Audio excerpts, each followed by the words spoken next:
Hier,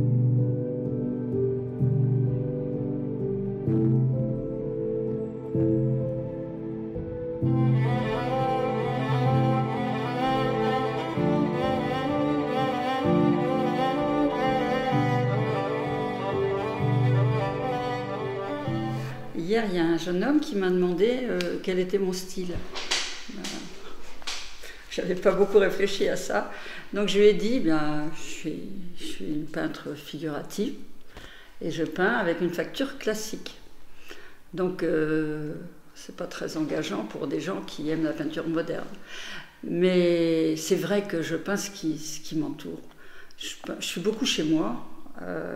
Avant, je peignais à l'extérieur, je peignais la mer, des paysages. Maintenant, je suis beaucoup chez moi, beaucoup dans mon jardin, dans ma maison. Donc cette année, je présente des intérieurs et puis quelques coins de jardin et puis des natures mortes. Quand je vois un fruit, que je le cueille, aussitôt, j'ai envie de le mettre en scène. Je cherche un bon cadrage. Je rajoute peut-être des éléments décoratifs, un tissu, je choisis une assiette. Et pour l'extérieur, c'est la même chose. Je prends le temps, je repère la lumière et je sais que c'est à 5 heures de l'après-midi que je dois m'installer. Donc, à ce moment-là, tout est prêt et je peins comme quand je faisais à l'aquarelle. Puisque je peins des endroits que j'ai repérés, que je connais bien, ma maison, avec les gens qui sont dedans. En général, c'est plutôt ma famille qui accepte de poser un peu. Et souvent, ce sont des poses assez tranquilles. Mais l'objectif, c'est pas de les faire ressemblants, c'est de les mettre en scène dans un endroit où ils se sentent bien, pour rendre l'espace agréable, donner envie de le regarder, puisque moi, j'ai eu envie de le regarder au départ. J'aime beaucoup l'éclairage des lampes. Ça crée une lumière chaude, un espace intime. C'est inspirant. Et j'ai peint aussi le plus souvent avec aussi de la lumière naturelle. Alors on le voit bien dans certains tableaux. Par exemple le portrait de la jeune fille assise au coin du canapé en train de lire. Elle s'est installée, il faisait assez sombre dans la pièce. Elle s'est mise à lire sous une lampe. Et puis, petit à petit, la lumière est arrivée. Alors moi, j'ai rajouté le jeu de lumière sur le tapis. Elle a continué à lire avec la lampe électrique qui ne servait plus à grand-chose. Donc on a les deux éclairages et j'ai trouvé ça intéressant, d'autant plus qu'ils venaient dans la même direction. La lumière du jour et la lumière électrique, c'est la peinture avec mon petit-fils qui joue avec les rideaux. Et alors dans ce tableau, il a fermé et ouvert les rideaux. Et les rideaux ne sont pas bleus en réalité, mais la lumière passe à travers l'étoffe et lui donne une coloration bleutée qui est assez jolie et qui va bien avec la tonalité d'ensemble du tableau. Mais en plus de ça, j'ai représenté les lampes puisqu'elles étaient là au départ. En fait, j'ai été malade et ce tableau, je l'ai fait alors que dans mon souvenir, enfin, quand j'étais malade, j'étais allongée là et je le voyais. Et il y avait la lumière électrique. Et il y avait cette lampe rouge qui ressortait bien sur le fond bleu et sombre. Et puis les lumières jaunes. Et ça donnait de la tonicité à la peinture. Alors pour revenir au rouge, je me suis aperçue que j'en mets souvent dans mes peintures. Pas des grandes quantités, mais c'est ça qui tonifie l'œuvre. Et puis quelquefois, ça crée un jeu entre les personnages et la lumière. Par exemple, le jeune homme, le jeune garçon au bonnet rouge, il a un bonnet rouge. Il est éclairé par une lumière assez métallique, celle de son ordinateur, froide. Et puis à côté, il y a la lampe qui représente, c'est mon neveu, qui représente la maison de la tante. La petite lampe comme autrefois, le mobilier comme autrefois. Et lui, il représente la jeunesse, la modernité. Et le regard va du bonnet rouge à la lampe en passant par le petit... Je suis en train de la regarder là. Le petit étui à lunettes rouges. Et vraiment, il y a un jeu entre c'est toujours par le biais du rouge que se produit le jeu.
la vue sur la salle de bain. Il y a des murs roses et au premier plan. Au fond, il y a une salle de bain plutôt dans les verts. Et entre deux, un espace incertain. À chaque fois, il y a un éclairage différent. Et au milieu, c'est un éclairage électrique qui vient de la droite. Et au sol, il y a un tapis rouge qu'on ne voit pas entièrement. Alors ce tapis rouge peut intriguer. C'est l'amorce d'une pièce qui partirait vers la droite. Donc il y a 3 espaces. Et j'espère que le regard circule entre ces 3 espaces. Et c'est le jeu des portes, hein, parce qu'il n'y a pas que le rouge qui fait jouer qui anime les peintures. Les portes, ça a un rôle très important. Je suis pas à la peinture où on voit mon mari qui a l'air d'être dans ses papiers, ce qui ne lui arrive pas souvent.